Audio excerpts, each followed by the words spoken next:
Hello friends, welcome back to my channel Moody dramas.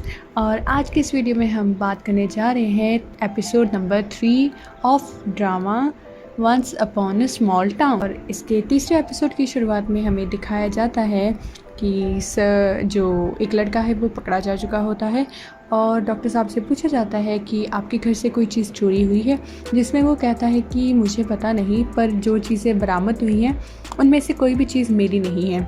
जिस पर वो कहते हैं कि चलो ये तो अच्छी बात है। और दूसरी तरफ जो उसके लड़के के साथ उसकी माँ और उस विलेज की जो हेड आई होती है वो कहती है मुझे नहीं लगता कि ये सब इसने खुद किया होगा। जिस पर वो कहते हैं कि आपके सामने तो इसने ये कहा है कि ये अपनी गर्लफ्रेंड के लिए कुछ गिफ्ट लेना चाहता था, इसलिए चोरी कर रहा था। चलो इससे ही पूछ लेते हैं, क्या तुम्हारे साथ है कोई और?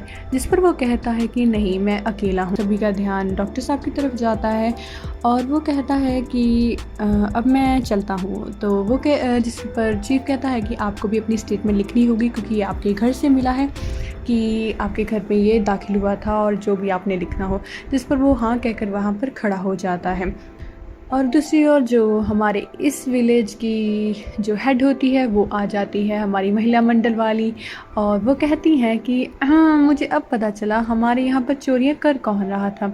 ये तो अब दूसरे विलेज के लोगों की ही आदत हो सकती है, हमारे गांव में तो ऐसा कोई भी नहीं है। जिस पर वो कहती है कि हाँ, कुछ चीज़ें तुम्हारे घर से, तुम्हारे यहाँ से चोरी क्या होगी, इतना क्या बवाल मचा रही हो, तुम उसे चोरी कैसे कह सकती हो, ये तो कुछ छोटी मोटी चीज़ें ही थी। जिस पर वो कहती है अच्छा, तुम्हारे गांव में क्या कोई किसी के घर में ऐसे ही घुस जाता है और किसी भी चीज़ को ऐसे हाथ लगाकर वापस आ जाता है और उसके अपने साथ ले आता है और इसे चोरी नहीं कहते तुम लोग? तुम्हारा तो सारा गाँव ही ऐसा। समझ रहे हो ना मैं क्या कहना चाहती हूँ? जिस पर उसके साथ वाली कहती है हाँ हाँ, तुम आराम से बात करो, कोई बात नहीं कोई बात नहीं। जिस पर वो उससे और इरिटेट हो रही होती है। तभी डॉक्टर साहब जाने ही वाले होते हैं कि चीफ उनसे कह देता है कि आप बताइए, आप क्या उस पर केस फाइल करना चाहते हैं? जिस पर सभी का ध्यान उस पर चला जाता है। उसके जो गांव की महिला मंडल होती है वो कहती है कि हाँ हाँ, क्यों नहीं, उसके घर में चोरी हो सकती थी ना, आज नहीं तो कल ये हो जाए, फिर अच्छा होगा तुम कर ही दो। जिस पर दूसरी औरत कहती है तुम्हारे घर से तो कुछ चोरी नहीं हुआ, इसलिए तुम तो नहीं कर सकते ना, ऐसे करना चाहिए तो नहीं तुम्हें। जिस पर वो सब उसे देखने लगती है और वो कुछ देर सोच कर कहता है कि नहीं, मैं नहीं करूँगा क्योंकि मेरी सारी चीज़ें सही सलामत हैं, तो मुझे लगता है कि ये नहीं करना चाहिए। जिस पर वो औरत बहुत खुश हो जाती है और दूसरी सारी महिला मंडल उस पर बहुत गुस्सा होती है और वो कहती है कि तुम सब लोगों में से मुझे लगता है यही समझदार है। हाँ, ये शहर से आया हुआ जो है, ठीक है, तो क्या तुम शादीशुदा हो? जिस पर वो कहता है कि हाँ, और वो कहता है कि क्यों ना तुम हमारी विलेज में ही आकर रहने लगो, मैं तुम्हें एक बहुत अच्छी लड़की से मिलवाऊंगी, तुम शादीशुदा तो नहीं हो ना? जिस पर वो महिला मंडल हमारा कहता है कि ऐसे कैसे ये तुम्हारे विलेज में जाकर शादी कर लेगा? हाँ, हमारे विलेज में कौन सा कम सुंदर लड़कियाँ हैं? जिस पर वो कहती है हाँ, मेरी खुद की भतीजी है, वो बहुत अच्छी है। जिस पर वो कहती है, सब भी हंसने लगती हैं और वो कहती हैं अच्छा, भतीजी जिसे हमने देखा है, तुम उसकी बात कर रही हो क्या? नहीं, वो तो नहीं। जिस पर वो कहती है कि क्यों, उसमें क्या खराबी है, उसके चेहरे को क्या हुआ है? जिस पर वो कहती है हमारे यहाँ पर क्या लड़कियाँ कम हैं जो ये तुम्हारे गांव में जाकर शादी करेगा? और वो उससे कहती है अरे तुम आकर देखो तो सही, अगर तुम्हें अच्छा लगे तो मैं कहती हूँ वहीं पर रहने लग जाओ, यहाँ पर कर क्या करोगे इन सब के बीच में? जिस पर ये सब आपस में खींचातानी करती हैं और जो हमारी ऑफिसर आहन है वो उससे बचाने की कोशिश कर रही है, लेकिन इसी में पिसती चली जाती हैं। और तभी तुम्हारे गाँव में से तो कई सुंदर लड़कियाँ हैं हमारे गाँव में, देखो सबसे पहले एग्जाम्पल तो हमारी ऑफिसर आहन आ जाती है, देखो देखो ये क्या कम सुंदर है, इन दोनों की जोड़ी तो देखो। जिस पर जो ऑफिसर आहन है वो थोड़ा सा शर्मा जाती हैं, थोड़ा ऑकवर्ड हो जाती हैं, क्योंकि वो अंदर ही अंदर हम जानते हैं कि उसे पसंद करती है। लेकिन जो हमारा डॉक्टर है वो इरिटेट हो जाता है और वो आपस में लड़ते हैं। उन्हें कहता है कि चुप, सब चुप हो जाओ, पहली बात मेरी गर्लफ्रेंड है और दूसरी बात मुझे इस शहर में ही रहना पसंद नहीं है, मैं जा रहा हूँ। जिसे सुनकर सभी शांत हो जाते हैं और वो वहाँ से भागकर बाहर चला जाता है। जिसके बाद ऑफिसर आहन उसके पीछे जाकर उसे रोकते हुए कहती है कि आ जाओ, मैं तुम्हें छोड़ दूँ। जिस पर वो कहता है क्या तुम मुझे राइड ऑफर कर रही हो? जिस पर वो कहती है कि नहीं नहीं, तुम तो विक्टिम हो, मतलब जिसके साथ कुछ गलत हुआ है, तुम्हारे घर में इतना सब कुछ हुआ है, तो मुझे लगता है कि शायद मुझे साथ जाना चाहिए। ये तो मेरी जिम्मेदारी है कि मैं आकर तुम्हारी सफाई करने में मदद करूँ। जिससे वो कहता है जिम्मेवारी, तुम बहुत ज़्यादा घुसती हो चीज़ों के बीच, क्यों ना तुम बस थोड़ा सा मुझसे दूर रहो, मुझे पर्सनल स्पेस चाहिए, तुम लोगों को कुछ समझ क्यों नहीं आता। वो कहती है कि तुम्हें ये गांव इतना नापसंद क्यों है, तुम इससे नफ़रत क्यों करते हो। जिस पर वो कहता है कि मैंने कभी कहा ही नहीं मैं इस गांव से नफ़रत करता हूँ, लेकिन अब मैं कह सकता हूँ कि मैं करता हूँ। तुम सब लोग क्या समझते हो, मतलब मुझे समझ नहीं आता कि यहाँ पर मेरी कोई भी मुझे समझ में नहीं आ रहा था कि आप लोगों को इतनी सिंपल बात समझ क्यों नहीं आती कि मुझे यहाँ पर आराम चाहिए, पर्सनल स्पेस चाहिए। आप सब लोग, कोई भी मेरे घर पर कभी भी घुस आता है, कोई कुछ भी बोलता है और हर वक्त मैं तुम मुझसे टकराता रहता हूँ। जिस पर वो थोड़ा सा हैरान हो जाती है और वो कहती है कि मिस्टर हान मेरी बात सुने, और उसके बाद उससे कुछ बोला ही नहीं जाता और वो वहाँ से चली जाती है चुपचाप। उसके बाद नेक्स्ट सीन में दिखाया जाता है कि वो सॉन्ग डून के पास जाती है और दोनों बैठकर पी रहे होते हैं और वो उससे कहती है कि क्या तुम्हें छोटे होते हुए जो हमारी यादें हैं वो सब याद हैं। जिस पर वो कहता है कि हाँ, कुछ बातें याद हैं और कुछ नहीं। जिस पर वो कहती है कि मुझे पता नहीं, मुझे सब याद है, मुझे वो ख़ास इंसान याद है, मुझे उसके साथ जुड़ी हुई हर बात याद है। मुझे नहीं पता क्यों, लेकिन लोग कैसे भूल जाते हैं उन लम्हों को। मैं उस यादों को पकड़ कर बैठी हूँ और दूसरा इंसान उन्हें भूल भी गया है। ये सोचकर ही मुझे बहुत दर्द हो रहा है। जिस पर वो कहता है कि हाँ, नहीं नहीं, तुम्हारे साथ बिताई हुई हर बात मुझे याद है, हर बात जो तुमने की, तुम्हारे साथ मेरी जो यादें हैं वो सबसे ज़्यादा खुशनुमा है। तुम्हारे साथ सबसे ज़्यादा वक्त ही मैंने बिताया है। जिस पर वो हंसकर कहती है हाँ, ये बात तो सच है, मेरे साथ सबसे ज़्यादा वक्त तुमने बिताया है। जिस पर वो कहता है हाँ, और इसी वजह से मुझे हम दोनों के बीच हुई हर बात याद है। तो जिस पर वो हंसकर कहती है कि लो, अच्छा हुआ, किसी को तो सब याद है, मुझे लगा मैं ही हूँ जो बातों को याद कर कर रखती है और लोग उसे भूल जाते हैं। जिस पर वो कहता है नहीं नहीं नहीं, तुम अजीब नहीं हो, मुझे भी सब कुछ याद है, सब बातें जो तुम्हारे साथ हुई। जिस पर दोनों हंसने लगते हैं। हमारे डॉक्टर हान अब बहुत बुरी तरह से थक चुके होते हैं पूरे घर की सफाई कर कर, और तभी उन्हें पार्सल मिलता है और उनके दोस्त का फ़ोन आता है कि क्या तुम्हें तुम्हारा पार्सल मिल गया। जिस पर वो कहता है कि हाँ, लेकिन ये बहुत ही कम चाहने वाला पार्सल था, मतलब क्या पार्सल भेजा है तुमने। और वो कहता है कि क्या हुआ है, तुम इतने थके क्यों लग रहे हो। और वो बताता है कि मैंने ऐसे बहुत सफाई किया, बहुत कुछ हुआ, और उसके बाद मुझे एक ऐसा इंसान मिला जो हर बात में अपनी टांग घुसाने की आदी है। जिस पर वो कहता है कि क्या तुम्हें कोई लड़की मिली है क्या। अरे वैसे भी तुमने फिर वही किया होगा जो तुम हर बार करते हो, इसलिए तो लोग तुमसे दूर जाते थे कि तुम हर बार लोगों को बहुत तंग करते हो, बुरा बोल देते हो। और वो कुछ बोलता नहीं आगे से। जिस पर वो कहता है कि पक्का पक्का तुमने किया होगा। चलो अब बताओ तुमने क्या किया है जिस बात का अब तुम्हें बुरा लग रहा है, और ये बताओ क्या वो लड़की थी जिसके बारे में तुम बात कर रहे हो। और ये बातें करते करते सामने वो थका होता है तो सो जाता है। जिस पर वो उससे बुलाने की कोशिश करता है कि बोलो, हेलो हेलो, कहाँ गई। और हमारे डॉक्टर साहब सोए होते हैं। नेक्स्ट सीन में दिखाया जाता है कि सुबह हो जाती है, डॉक्टर साहब की आँख खुल जाती है और उन्हें होश आता है कि वो वहीं पर सो गए थे। तभी दूसरी ओर हमें ऑफिसर आहन दिखाई जाती हैं जो कि घर के बाहर खड़ी होती हैं और उन्हें मिलने आ जाता है उनका छोटू शैतान, और वो कहती है कि चलो चले स्कूल। जिस पर वो कहता है कि हाँ हाँ चलो, और दोनों चलने ही लगते हैं कि तभी वो टकरा जाती है डॉक्टर के साथ। और वो कहती है कि जानकारी के लिए मैं आपको बता दूं कि मैं यहाँ आपके कारण नहीं आई, मुझे इस स्कूल छोड़ना था इसीलिए आई। जिस पर वो कहता है हाँ, वेट क्या, और ये कहकर वो वहाँ से चली जाती है और डॉक्टर साहब उसे बस देखते रह जाते हैं। जिस पर बच्चा आगे आकर कहता है क्या तुम उनसे लड़ी हुई हो, जिस पर वो कहती है कि नहीं नहीं, मैं बस उन्हें वो जगह दे रही हूँ जो वो मांग रहे थे, थोड़ी देर उन्हें अकेला छोड़ रही हूँ। जिस पर वो कहता है कि ऐसे मेरे पापा मेरी मम्मा को कहते हैं कि मुझे अकेला छोड़ दो, और वो हंसने लगती है। पता नहीं, ऐसा नहीं, बस मैं उन्हें वो दे रही हूँ वो जो वो मांग रहे हैं। जिस पर वो कहता है ऐसे लड़ा मत करो, और वो हंसने लगती है और कहती है अच्छा चलो हम अब स्कूल चलते हैं। उसके बाद नेक्स्ट सीन में हमें दिखाया जाता है कि जो हमारे डॉक्टर साहब हैं वो किसी के घर जा रहे होते हैं कि रास्ते में उन्हें पुलिस वैन दिखाई देती है, जिस पर वो यहाँ वहाँ देखने लगते हैं। और तभी हमारा जो मेल ऑफिसर है वो वहाँ पर आकर कहता है अरे यहाँ पर मैं ऑफिसर आहन के साथ आया था, अब पर मैं अकेला जा रहा हूँ क्योंकि मुझे चीफ ने बुला लिया है, तो अब मैं चलता हूँ, ठीक है। जिस पर वो कहता है कि मैंने तो ये पूछा ही नहीं था। और इसके बाद जिसे वो देखने गया था जानवर को, उसे देखकर वो वापस आ रहा होता है कि उसके ऑफिसर आहन दिख जाती है।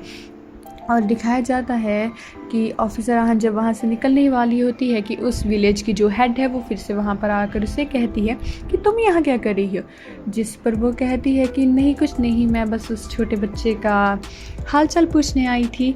और वो कहती है कि अच्छा ठीक है। और वो कहती है कि और बताओ तुमने अपनी माँ से कुछ बात की है। जिस पर वो चुप हो जाती है और डॉक्टर जो पीछे खड़ा उससे सुनने लगता है। कहती है कि यार इतनी प्यारी बच्ची को कोई कैसे छोड़कर चला जाता है, मुझे नहीं पता तुम्हारी माँ का दिल भी क्या था जो तुम्हें ऐसे छोड़कर चली गई, नहीं तो इंसान अपने बच्चे को तो अपने पास रखता ही है ना। अजीब है, आज नहीं तो कल तो उसकी ममता जागनी ही थी, पर अभी तक क्यों नहीं जागी। अब तो तुम इतनी बड़ी हो गई हो, सभी लोगों की इतनी मदद करती हो। चलो इस सब चीज़ों से ना तुम अपने आप पर कोई फ़र्क मत पड़ने देना। ये सब बातें पीछे खड़ा होकर हमारा डॉक्टर हान सुन लेता है और वो कहती है कि तुम बहुत स्ट्रॉन्ग हो, ठीक है, अपना ख्याल रखना। असल में वो ये सब बातें उसे डाउन फील कराने के लिए ही कर रही होती है। और तभी वो कहती है अरे डॉक्टर हान आप यहाँ पर, और बताएं कैसे हैं। जो हेड है वो डॉक्टर हान को कहती है अरे आप मेरी बातों का गलत अंदाज़ा मत लगाइए तनका, इसमें इस लड़की की कोई गलती नहीं है, इसकी माँ ही ऐसी थी, कोई बात नहीं, इसकी इस माँ से देखने नहीं आई इसलिए मैं तो हालचाल पूछ रही थी। जिस पर वो वहाँ से चली जाती है और डॉक्टर हान उसके पीछे पीछे आ जाते हैं और वो उससे कहते हैं कि आ जाओ तुम मेरे पीछे बैठ जाओ। जिस पर वो कहती है कि नहीं मैं चली जाऊँगी, आप जाएं। और वो अपना सामान अपने हाथों में पकड़ना शुरू कर देता है और कहता है कि नहीं तुम बैठो, मैं ले जाऊँगा तुम्हें। और तभी दिखाया जाता है कि उसका दोस्त दूर से उन्हें देख रहा होता है और वहाँ से चला जाता है, जहाँ पर ऑफिसर हान भी उसे वहाँ पर छोड़कर चली जाती है कि मैं चली जाऊँगी, सच कह रही हूँ। और ये सब देखकर उसे बहुत बुरा लगता है और दूसरी रोड से उसके साथ साथ चलने लगता है। उसके बाद नेक्स्ट सीन में दिखाया जाता है कि डॉक्टर हान है, वो नर्स से पूछते हैं आप मुझसे कहती थी कि मेरे दादा यहाँ पर ट्रक किसी से उधार ले लेते थे, तो आप मुझे बता सकती है कि मुझे ट्रक लेना हो तो मैं किससे ले सकता हूँ। जिस पर वो कहती है कि हाँ ये यहाँ का जो हेड है इस विलेज का, तुम मुझसे ले सकते हो। जिस पर वो कहता है हेड मतलब वो जो खेतों वाला लड़का, जिस पर हाँ सैंग हियो, वो उन्हीं का तो बेटा है हमारे यहाँ के हेड का।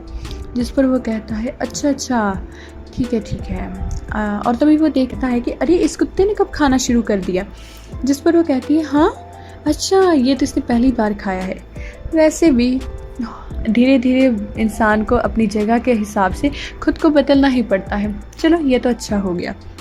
जिसके बाद दिखाया जाता है कि वो वहाँ पर उस छोटे से जो उनका कैफ़े होता है वहाँ पर चला जाता है और वहाँ ऑफिसर आहन उसकी दोस्त की फ़ोटोज़ देखने लगता है कि तभी ऑफिसर आहन वहाँ पर आ जाती है और कहती है आप यहाँ पर कैसे।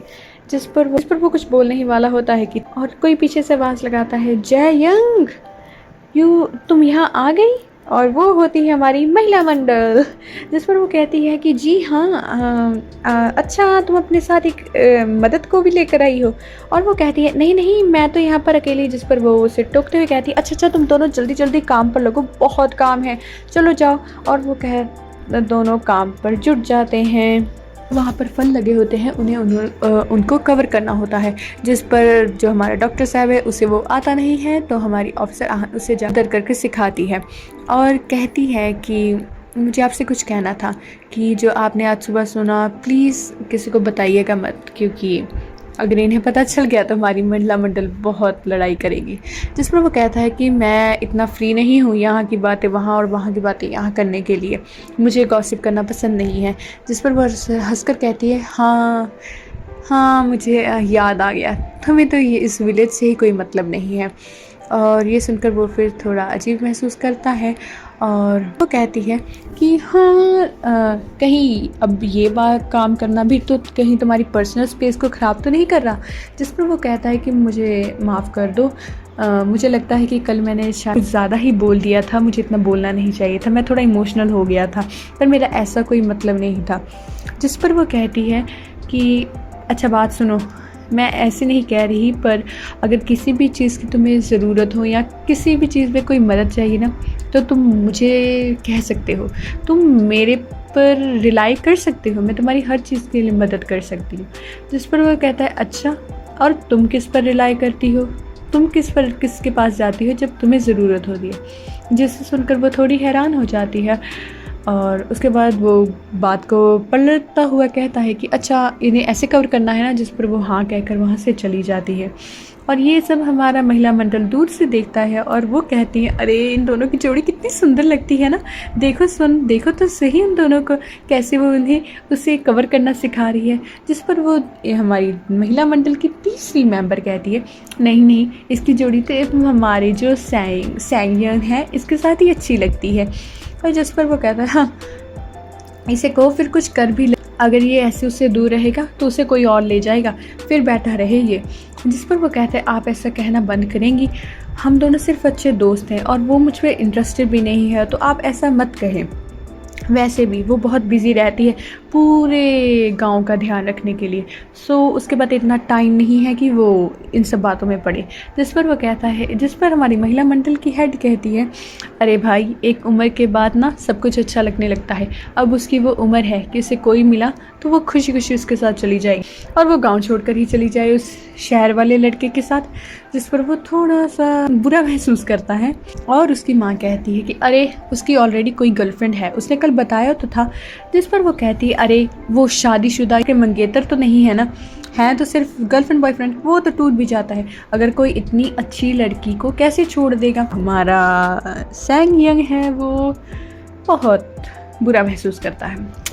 और उसके बाद हमें नेक्स्ट सीन में दिखाया जाता है कि सभी आराम से बैठे होते हैं और वहाँ पर जो हमारे डॉक्टर साहब है वो बात करते हैं हमारे विलेज ओनर से कि क्या आप मेरी मदद कर देंगे, मुझे असल में एक ट्रक चाहिए। जिस पर वो कहता है कि ट्रक क्यों। असल में उसे याद आ जाता है किसने उसे अपनी बाइक पर बैठने के लिए कहा था, लेकिन ऑफिसर आहन ने उसे मना कर दिया था, तो वो इससे इरिटेट होकर कहता है आपको ट्रक क्यों चाहिए। जिस पर वो कहता है मुझे काफ़ी जगह जाना होता है इसीलिए, और पहले मैंने सोचा कि ऑफिसर आहन से कह दूं, लेकिन फिर मैंने सोचा ऐसे ही आपको गलतफहमी होगी तो मैंने मना कर दिया। मैंने सोचा मैं आपसे सीधे बात कर लूँ। जिस पर वो कहती है कि अरे गलतफहमी क्यों होगी। पर हमारी महिला मंडल कहती है इन दोनों के बीच में कुछ भी नहीं है, इतने समय से हम इनको कह रहे हैं कि एक दूसरे से ही रिश्ता बना लो, ये नहीं बनाते। सो तुम ऐसे मत सोचना कि कोई इन दोनों के बीच में कोई बात होगी, कोई कुछ नहीं है, आराम से तुम इससे बात कर सकते हो ऑफिसर आहन से। और वो कहती है कि ये दोनों तो एक दूसरे को वैसे ही देख देख कर बहुत अक चुके हैं, अब मुझे लगता है और 10 साल हैं ये दोनों तो बस साथ में नहीं रहेंगे। जिस पर वो कहते हैं कि क्यों हमारे दोनों के आपस में कोई होप नहीं है, हम चाहे तो 70 साल तक 80 साल तक या फिर 80 90 100 भी कर सकते हैं, है ना। जिस पर वो कहते हैं कि हाँ ये सब बातें तुम आपस में बैठकर सुलझा लेना, 80 90 या 100 कहाँ तक लेकर जाना है तुमने। और उसके बाद वो वहाँ से महिला मंडल उनके लिए कुछ स्नैक्स लेने चला जाता है और जिस पर हमारा डॉक्टर कहता है कि सॉरी मुझे लगता है कि मैंने गलत सोच लिया। जिस पर वो कहता है अरे कोई बात नहीं, हम दोनों सच में बहुत क्लोज हैं, और वो उसे एकदम से अपनी पास खींच लेता है। जिस पर वो कहती है अरे पीछे हटो। कहती है कि हाँ सर, हाँ तुम तो कह रहे थे ना कि तुम्हें एक आधा ट्रक बेचना था, तो क्यों ना ये तो बहुत अच्छा मौका है, तुम डॉक्टर साहब को दे दो।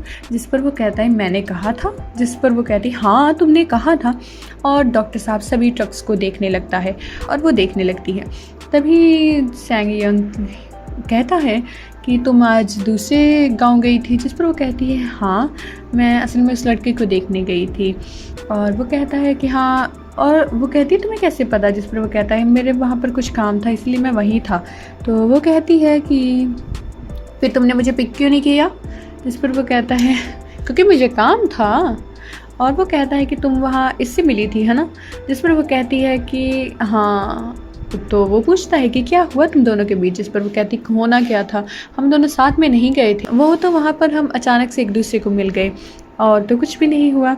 जिस पर तभी डॉक्टर वहाँ पर आ जाता है। हमारे डॉक्टर साहब कहते हैं कि मुझे ये वैन पसंद है तो क्या मैं ये ले लूँ, जिस पर वो कहता है कि हाँ आप ले सकते हैं।